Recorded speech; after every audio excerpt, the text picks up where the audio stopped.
हे मेघनाथ, आज मैं तुझसे युद्ध की बात नहीं करूंगा। आज मैं तुझसे उस भोजन की बात करूंगा जो मनुष्य का पेट भरता है पर आत्मा को तृप्त नहीं करता।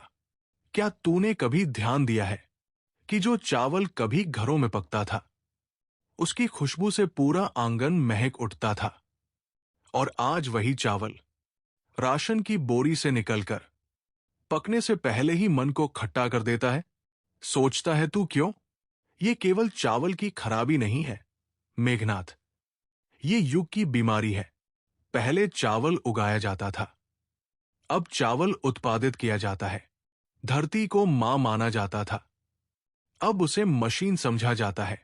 मेघनाथ, जिस खेत में किसान अपने पसीने से बीज सींचता था, आज उसी खेत में रसायनों की बारिश होती है। जल्दी फसल चाहिए, ज्यादा अनाज चाहिए, सरकार की गोदाम भरनी है, पर यह कोई नहीं पूछता कि जो अनाज पेट में जाएगा वो शरीर के साथ क्या करेगा। राशन का चावल महीनों, कभी कभी सालों तक गोदामों में पड़ा रहता है।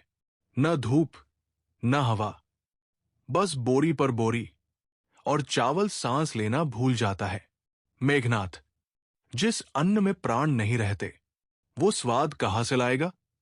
फिर उस चावल को कीड़ों से बचाने के लिए उस पर दवाइयां डाली जाती है, ऐसी दवाइयां जिनका नाम भी मनुष्य उच्चारण नहीं कर सकता।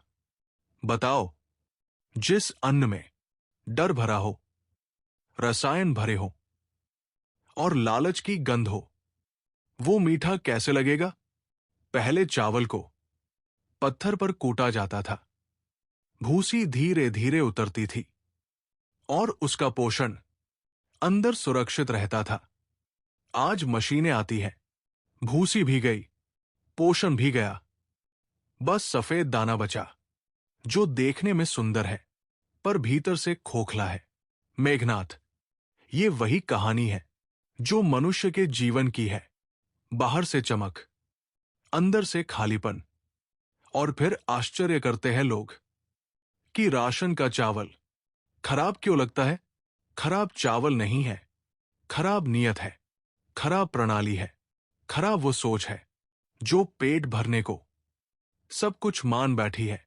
अन्न को देवता कहा गया था, पर जब देवता को गोदाम में कैद कर दिया जाए तो वो प्रसाद कैसे बनेगा?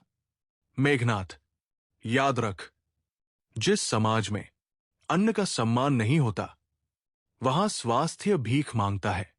राशन योजना बुरी नहीं है, गरीब को अनाज मिलना चाहिए, पर अनाज ऐसा हो जो जीवन दे, बीमारी नहीं। आज मनुष्य पेट भरने में लगा है पर स्वाद भूल गया है, और जब स्वाद मरता है तो धीरे धीरे स्वास्थ्य भी मरता है। इसलिए जब का कोई पूछे कि राशन का चावल खराब क्यों लगता है, तो उत्तर देना, क्योंकि उसमें धरती का प्रेम नहीं, किसान का पसीना नहीं, और अन्न का सम्मान नहीं।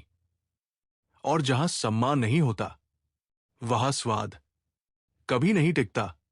बस इतना ही मेघनाथ, आज का युद्ध तलवारों का नहीं था, सोच का था।